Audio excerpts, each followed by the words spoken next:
Voltamos, programa Alternativa A, hoje é o gravado, nosso programa de Natal, como eu falei, né, hoje é dia 21 de dezembro, estamos gravando aí, temos um convidado especial, que é o Pedro de Luna, escritor, jornalista, que está lançando aí a biografia Mundo Livre S.A. 4.0, do punk ao mangue. Mas depois a gente vai falar aí, né, dos lançamentos, aliás, né, aproveitar depois o pessoal aí da região, livrarias, né, universidades, aí São Carlos tem a USP, a Universidade Federal de São Carlos, tá. Quem sabe ano que vem também tem sempre a festa do livro aqui da USP. Pedro aí, os organizadores aí da festa do livro que ouvem esse programa, que eu sei, né, então fiquem de olho aí que é um convidado que vale a pena. Aí se ele vir a gente também vai lá bater um papo com ele. Pedro, o seguinte, em que momento aí você falou: "Bom, agora produzir, né, festival, né, o Araribóia", o que que foi o Araribóia Rock, né, na sua nesse momento ali? Colocar Niterói no mapa da música alternativa? Exatamente isso. Nos anos 90, quando começou a se estruturar uma cena independente de fato no Brasil, o que era estruturar, né? Era cada cidade ter pelo menos um fanzine, 2 ou 3, aí ter um cara que faz show, um lugar para tocar, ter bandas, obviamente. Isso aqui estruturando uma cena. O estúdio que a galera começava a gravar as demos. Então, isso é ter como fazer, como produzir, como circular, como divulgar. Isso tudo vai trazendo também novos fotógrafos, pessoas que vão trabalhar como técnicos de som, né, que vão vai ser aquele cara que é o cara do som, que vai ficar alugando o som para os primeiros shows. Então toda a cena, ela surge num contexto que fica favorável. Eh, e o Niterói, cara, sempre foi uma cidade muito tradicional de músicos, de ter muitos músicos, e eu lembro nos anos 90 quando o Black Alien Speed começaram a cantar Niterói, com orgulho, né, "Sou de Niterói", tipo, e aí eu via que as pessoas não falavam: "Não, não sou do Rio, eu sou de Niterói", porque eu não quero ser do Rio, é tudo, é Baixada Fluminense, Zona Sul, Zona Norte, é lá, mas eu sou de Niterói. E Niterói, além de ser lindo, é um lugar que tem mulheres lindíssimas, cara, uma da Peraí que travou. em algum momento, e aí inspirado no Mangue Beat, que diz, né: "Preciso me organizar para desorganizar, eu preciso desorganizar para organizar", a gente organizou as bandas. Então, em vez de ser, aquele modelo de quem conhece o cara na cultura para conseguir alguma coisa, a gente falou: "Não, cara, vamos reivindicar tudo em bloco". A gente organizou as bandas e chamou de Movimento Araribóia Rock, que o Araribóia foi o índio que lutou contra os invasores, blá-blá-blá. E aí a gente entregava os materiais em bloco para a secretaria, dava tudo os CDs, os releases. E aí a gente começou a conseguir fazer um monte de coisas na cidade, a ter shows toda semana, e a gente fazia um festival no final do ano. E assim o coletivo, aí virou um coletivo, Araribóia Rock, durou durante 10 anos na cidade de Niterói e nos arredores, fazendo show, fazendo fanzine, fazendo site, enfim, fazendo o que a gente pudesse fazer, levando os bandos, fazendo intercâmbio de bandas. E aí chegou uma hora, cara, que depois de fazer muito show, de escrever muitas matérias, de cobrir todos os festivais independentes de rock pelo Brasil, eu falei: "Cara, eu queria fazer uma coisa que ficasse que não fosse por uma noite, que tivesse um legado, perpetuasse por mais tempo". Porque o show era uma experiência, mas ele durava aquela noite. No dia seguinte era outro dia. E o jornal, a revista também acabavam indo para o lixo, né, e todo mundo guardava. E aí eu percebi que os livros não. Os livros tinham uma coisa que você compra e guarda, né, ainda mais se for com dedicatória e tal. Eles tinham uma longa vida. E aí eu resolvi que também no livro resolvi não, percebi que no livro eu podia me aprofundar mais nos assuntos do que no jornalismo. Você, por exemplo, tem um tempo limitado aí no rádio, né, no jornal você tem um espaço impresso, no site, mesmo que limitado, você não vai fazer 10 páginas para a pessoa, passar de 1 a 10, nem vai ficar rodando sem fim, né, então, o livro não, porque o livro é uma coisa para ser consumida aos poucos, né, e de certa forma, assim, no seu tempo, então pode ter o tamanho que ele quiser. Por isso que o livro do Mundo Livre tem 552, o do Chico Alencar tem 350 e tal, cada livro vai tendo as páginas que eu acho que tem que ter para ser um trabalho suficiente. E foi isso que te levou a montar a Ilustre Editora? Foi isso, foi porque como eu sou um cara independente desde sempre, a gente está acostumado a fazer as coisas com ou sem patrocínio, com ou sem anúncio, né, às vezes tem, mas é insuficiente. A indústria faz assim, ela faz pré-vendas, que são os crowdfundings, às vezes bate a meta total, às vezes parcial, mas de qualquer forma eu acho sensacional você terminar um livro e saber que tem 300 exemplares vendidos, sabe? 500 exemplares vendidos. Mesmo que, às vezes, não tenha uma grande recompensa. Tem livros como o do Mundo Livre que a recompensa é a pessoa ter o nome no agradecimento. Então, se eu sou fã, eu só vou comprar antes, eu vou ter o meu nome no agradecimento, pô, você me ajuda, eu te ajudo, e fica todo mundo feliz e imortalizado para sempre com o nomezinho no livro. Se eu fiz isso no do Mundo Livre, eu fiz isso no do Chico Alencar, eu fiz isso no Speed.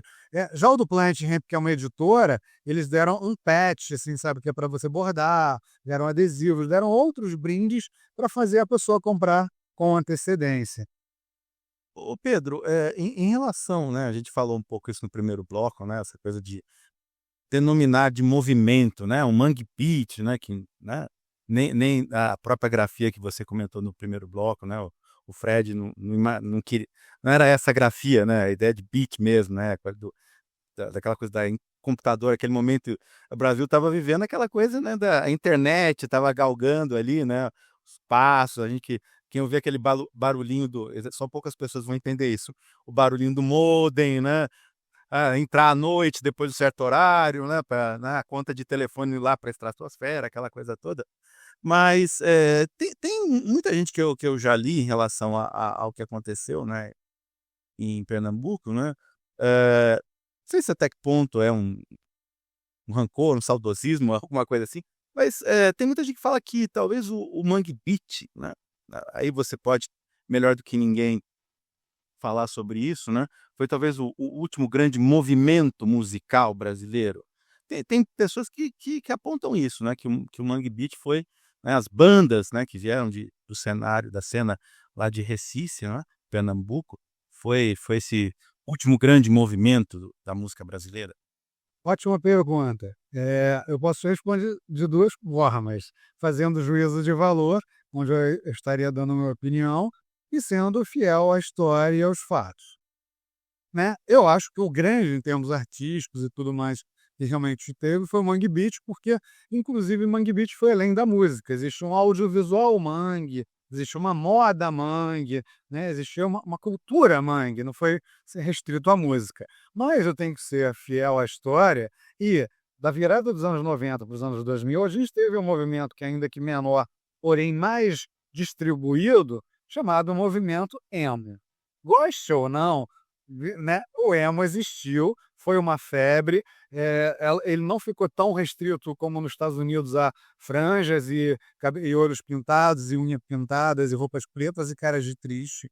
Mas algumas características foram muito marcantes, como as músicas do verbo em infinitivo, cantar, chorar, sofrer, morrer, doer, né? Então sempre essa coisa emo, mas, cara, a gente gostando ou não, ainda é um resquício de Charlie Brown Jr., né, que é a última banda de sucesso dos anos 90, que assina em 97, chega ao auge ali em 2003, né, com um acústico. Então ele estava no auge também cantando tristezas, agruras e tudo mais, junto com, todas essas bandas emos tradicionais, onde a gente coloca, né, no mesmo saco desde CPM 22, a Los Hermanos, a Pitty, a Forfã, a de Bob, né. Então você vê, não é um emo clássico de preto sentado no meio-fio chorando, não, não é. Tem de tudo, pô, porque Forfã, de Bob é camisa regata, é surf, né, só que entrou tudo numa sacola emo.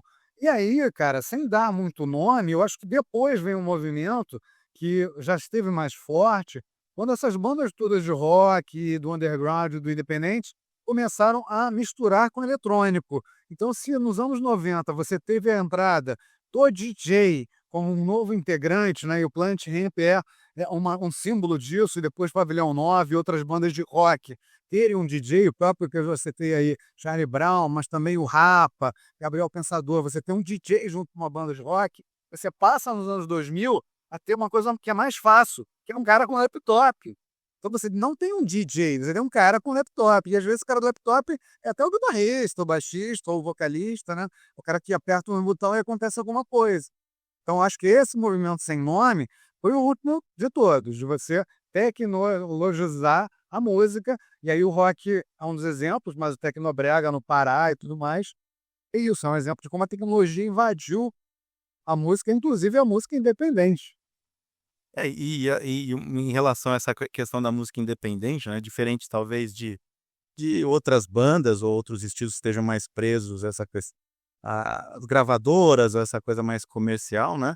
Por exemplo, né, a gente pensar no contexto político que vivenciávamos aí alguns anos atrás, que de certa forma se cobrava, né, principalmente de gente da cultura, músicos principalmente, né, uma posição de crítica, uma posição que já, né, existiu em outros momentos aí obscuros também da história do Brasil, quando em 2022 o Mundo Livre lança a Walking Dead Folia, né, que foi uma capa, assim, não só a capa, mas evidente que a capa logo de cara foi marcante, né, quando saiu a capa e saiu o disco, né, isso foi um soco que acho que muita gente esperava isso, né, acho que, né, do pessoal da música, da cultura de maneira geral.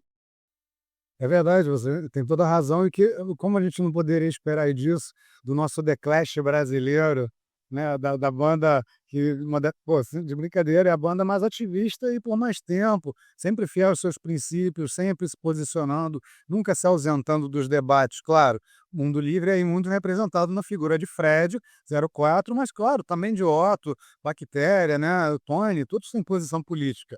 O único lance que eu achei curioso quando eu escrevi o livro foi que pesquisando, para fazer o capítulo do Walking Dead Folia e também da Dança dos Não Famosos, que é o disco que precede, os 2 têm uma mesma característica, perda de timing.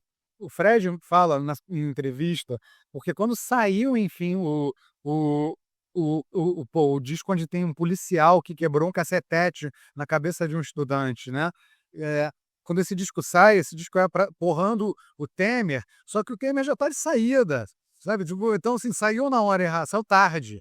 E o Walking Dead Folia também, porque quando ele saiu botando um bolsominion num caixão, né, que é o desenho sensacional de capa, o Bolsonaro já nem era mais o debate, já era fake news, já era umas outras coisas, né, e aí ele perde, então, tipo, ele sai de cena, sabe. Ainda bem, né, que ele perde. Aqui deixa aqui a minha opinião, ainda bem que ele perde, mas o próprio Fred fala disso, de perder num time, mas não deixa de ser, para a história, discos políticos importantes que vão registrar para sempre um momento da vida brasileira. Momento de pandemia, momento né, de fake news, de golpe, de tudo isso. Então está registrado para a história como é o papel de um livro, é o papel de um disco também. Sem dúvida. Bom, programa Alternativa A vai para apoios culturais, estamos encerrando aí o nosso segundo bloco, e vamos encerrar aí novamente com uma música escolhida pelo Pedro, que é Por Pouco, né, Por Pouco aí, fecha esse segundo bloco do Alternativa A, nosso especial de Natal aí com Mundo Livre S.A. e com Pedro de Luna, daqui a pouco a gente volta.